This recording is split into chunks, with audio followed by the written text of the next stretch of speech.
you watch recently, you will see that the weather has become so hot, extremely hot, that we wonder whether they are lighting a fire somewhere. It's part of what climate change has brought to the world. Now, if you see Nigeria's nationally determined contributions, we are prepared to contribute 20% with our own hand, and then 47% with help from other organizations.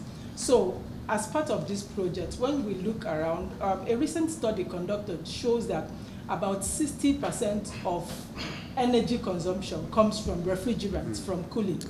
Now, this project being funded by the Clean Cooling Collaborative with support from the United Nations Environment Program, that is technical support, and it's being implemented by the Energy Commission of Nigeria, that's the implementing agency here in Nigeria.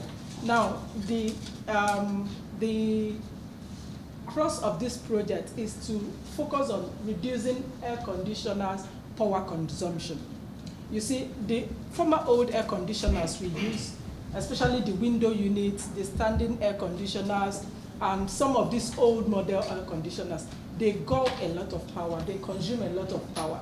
Now, if you go to the market now, we see energy efficient air conditioners, which takes less power but produces the same energy efficient cooling in homes. Now, the crux of this project now is, you know, there was a time we used to have this yellow bulb that you have up to 200 watts, you have 300 watts, you have 250 watts. Now we have replaced that with these energy efficient bulbs, which with 5 watts, it still gives you good light and then consumes less electricity. This is exactly what we want to do with the air conditioners. That is reducing the energy consumption of air conditioners and then replacing it with the energy efficient air conditioners, so that with minimal energy, you'll be able to get conducive, efficient cooling in homes, so that we reduce the impact that these refrigerants have on the environment, on climate change. It's part of what we are trying to help Nigeria achieve its nationally determined contributions when it comes to, you know, climate change, mitigating the effects of climate change. So this project is here in Nigeria, and now we are here at the Voice of Nigeria because we know that you are strategic partners who can help us to disseminate this information. Sure. What we are trying to promote is to promote use of efficient air conditioners in public buildings, in homes, and in schools.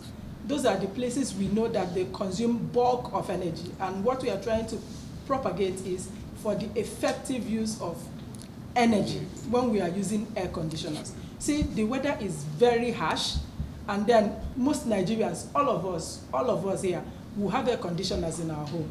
Now, to reduce the effect of the energy consumption on the environment and get sustainable cooling at the same time is what we are propagating. And knowing that you are our strategic partners, we came to you to help us to talk about this project and how Nigerians can benefit from it. Not about only spending energy, it's also saving money, because when you use less energy to power your electronics, you save money for your pocket and then also save the environment. Voice of Nigeria is a public platform. It's a leading public broadcast. And we're happy that you reckon with us. We know who we are, but even if you know who you are, it takes wisdom for people to even know the value of others. So I'm happy that you understand that as a public institution that you also are, we are all on the same page. We are all out for public good. Yours to regulate the sector, ours is to amplify and tell stories about what you are doing. I'm happy that Nigeria is keen to global best practices on reducing emission and ensuring that we live up to not just global best practices, but to ensure that as a country, we live in an environment that is clean. You just made an issue. I'm sure everybody is battling with it. You wonder in your house sometimes, even when you own the air conditioners the level of heat and all of that. And just recently, I think it was in Sudan, they had to even close their schools because the children cannot they can't take the heat.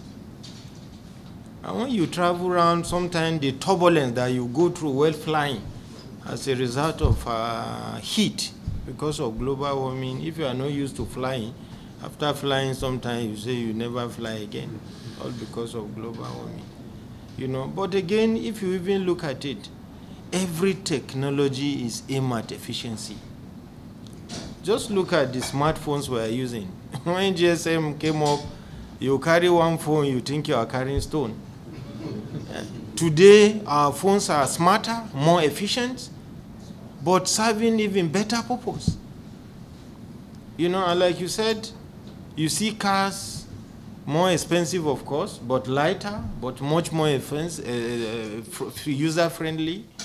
The same thing with air conditioner that you did talk about, you know.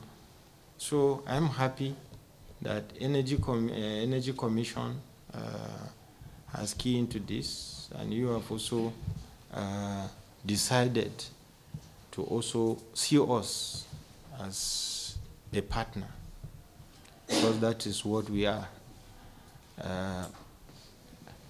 I would like you to give my warm regard to your Director General and to commend him for what he's doing for the country, for opening more opportunity for direct investment in the sector, which we require, which is also global. No country can do it alone.